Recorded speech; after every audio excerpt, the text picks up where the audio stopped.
Hello guys, ఎలా ఉన్నారు అందరూ? హోప్ అందరూ బాగానే ఉన్నారనుకుంటున్నా. అండ్ ఈరోజు మన ఈ వీడియోలో ఈరోజు రిలీజ్ అయిన 'డాకు మహారాజా' గురించి మాట్లాడుకుందాం. ఇప్పుడే సినిమా చూసొచ్చాను. సినిమా ఎలా అనిపించింది? ఫ్యామిలీ ఆడియన్స్‌కి బావుంటదా? సినిమా హిట్ అవుద్దా? ఫ్లాప్ అవుద్దా? నాకున్న డౌట్స్ అన్నీ ఈ వీడియోలో క్లారిఫై అవుతాయి. అండ్ మీకుంటే అవి కూడా క్లారిఫై అయిపోతాయి.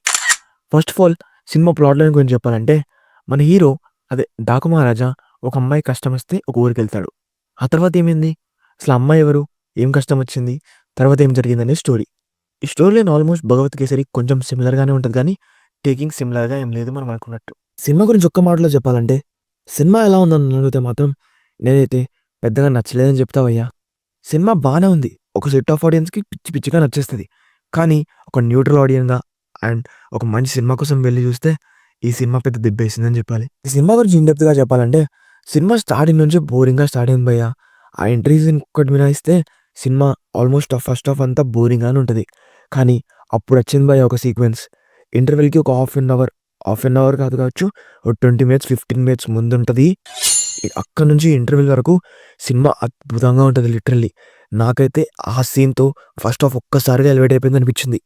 మొత్తం ఫస్ట్ హాఫ్ ఎంత బ్రాడ్‌గా ఉన్నా, ఆ 15-20 మినిట్స్ మొత్తం సినిమాని కవర్ చేసేసాయి ఫస్ట్ హాఫ్‌లో. కానీ సెకండ్ హాఫ్ గురించి కొంచెం ఎక్స్‌పెక్టేషన్స్ పెట్టుకుంటేనే పెద్ద దెబ్బడిపోయింది. సెకండ్ హాఫ్ పెద్దగా ఏం బాలేదు భయ్యా. మొత్తం ప్రిడిక్టబుల్ సీన్స్, ప్రిడిక్టబుల్ సీక్వెన్సెస్‌తో కొంచెం ఫ్లాట్‌గానే సాగింది. అక్కడక్కడ మంచి ఎలివేషన్ సీన్స్ పడ్డా గానీ, పెద్దగా ఎంజాయ్ చేయలేకపోయా మొత్తం ఒక మూవీ ఆడియన్‌లా. అండ్ ఆ క్లైమాక్స్ గురించొస్తే ఇంటర్వెల్ ఎంత హై ఇచ్చిందో, ఆ హైకి సగం కూడా ఇయ్యలేకపోయింది క్లైమాక్స్.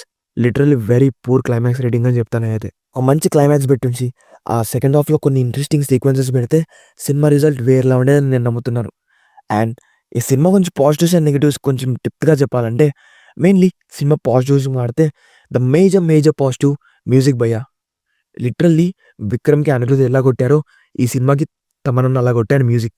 ఒక్కసారిగా ఈ మ్యూజిక్ కొట్టింది తమనేనా అనిపించింది. అంత బాగా కొట్టాడు బీజీఎమ్స్ అయితే. ఒక కమర్షియల్ సినిమాకి బీజీఎమ్స్ ఎలా ఉండాలో, దానికి ఒక 10 ఇంతలుంది ఈ సినిమాలో. మెయిన్‌లీ లిటరల్లీ తమనన్న షోల్డర్స్ పైన ఈ సినిమా మొత్తాన్ని క్యారీ చేశారని చెప్పొచ్చు. ఆ బీజీఎం ఒక్క సీక్వెన్స్ దగ్గర కూడా డిసప్పాయింట్ చేయలేదు భయ్యా సీన్స్‌తో మినహాయిస్తే. సినిమాలో కనిపించే ఇంకో పాజిటివ్స్ ఏంటంటే, మీకు ఈ సినిమా చాలా గ్రాండ్‌గా కనిపిస్తది స్క్రీన్ పైన. మెయిన్‌లీ ఎప్పుడైతే బిగ్ స్క్రీన్ పైన చూస్తారో, ఈ సినిమా సినిమాటోగ్రఫీ అండ్ ఆ షార్ట్ మేకింగ్ చాలా బాగుండే. చాలా రిచ్‌గా అనిపించింది.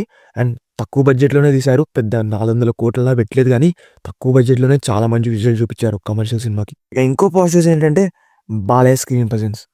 మెయిన్‌లీ జనరల్ ఆడియన్స్‌కి పెద్దగా అనిపించకపోవడమేమో గానీ, ఒకవేళ మీరు బాలయ్య ఫ్యాన్ అంటే మాత్రం ఈ సినిమాని ఖచ్చితంగా ఎంజాయ్ చేస్తారు. బిగ్ స్క్రీన్ పైన బాలయ్య ఎలివేషన్ సీన్స్ చూస్తే తప్పకుండా పేపర్స్ ఎగిరేయాల్సిందే. నెగెటివ్స్ గురించి మాట్లాడాల్సొస్తే మేజర్ నెగెటివ్ ప్రిడిక్టబిలిటీ భయ్యా. యెస్. నేను మొన్నే చెప్పా కమర్షియల్ సినిమాలో పెద్ద ట్విస్ట్‌లు, టర్న్స్ ఏమి ఎక్స్‌పెక్ట్ చేయొద్దు. ఫ్లాట్‌గా ఉండిపోతే చాలని. కానీ ఈ సినిమా మరీ ఫ్లాట్‌గా ఎళ్ళిపోయింది. అక్కడక్కడ 2, 3 ఎలివేషన్ సీన్స్ తప్ప ఒక 4, 5 హై సీన్స్ లేవు. అసలు ఎలాంటి పెద్ద ఫేస్ ఆఫ్ సీన్స్ కూడా లేవు హీరో, విలన్ మధ్యల.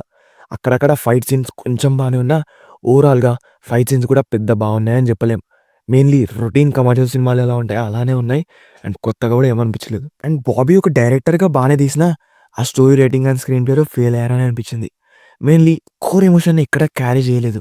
అండ్ అలాగే పెద్ద హై సీన్స్ కూడా ఇచ్చినట్టు ఏమనిపించలేదు జనరల్ ఆడియన్స్‌కి.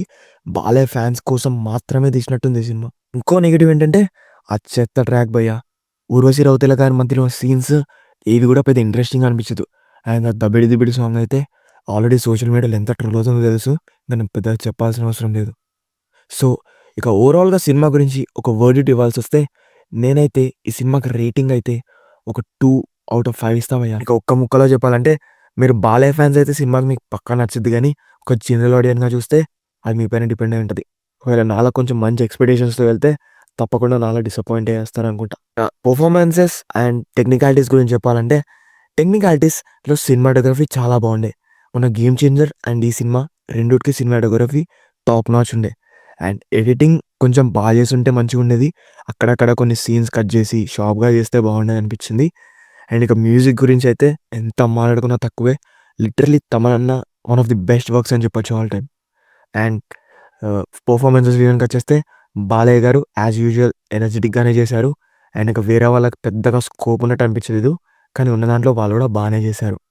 ఇక ఓవరాల్‌గా సంక్రాంతికి పర్ఫెక్ట్ ఫ్యామిలీ సినిమా అయితే ఇది కాదని నేను అనుకుంటున్నాను. ఇక ఫైనల్‌గా ఒక సినిమా మిగిలిపోయింది, సంక్రాంతికొస్తున్నాం. దాన్ని కూడా రివ్యూ అప్‌లోడ్ చేస్తా. అండ్ ఈ మూవీట్లో ఏది బెస్ట్ సినిమా అని కూడా ఒక వీడియో వస్తది. సో, తప్పకుండా ఛానల్ సబ్స్క్రైబ్ చేసుకొని పెట్టుకోండి.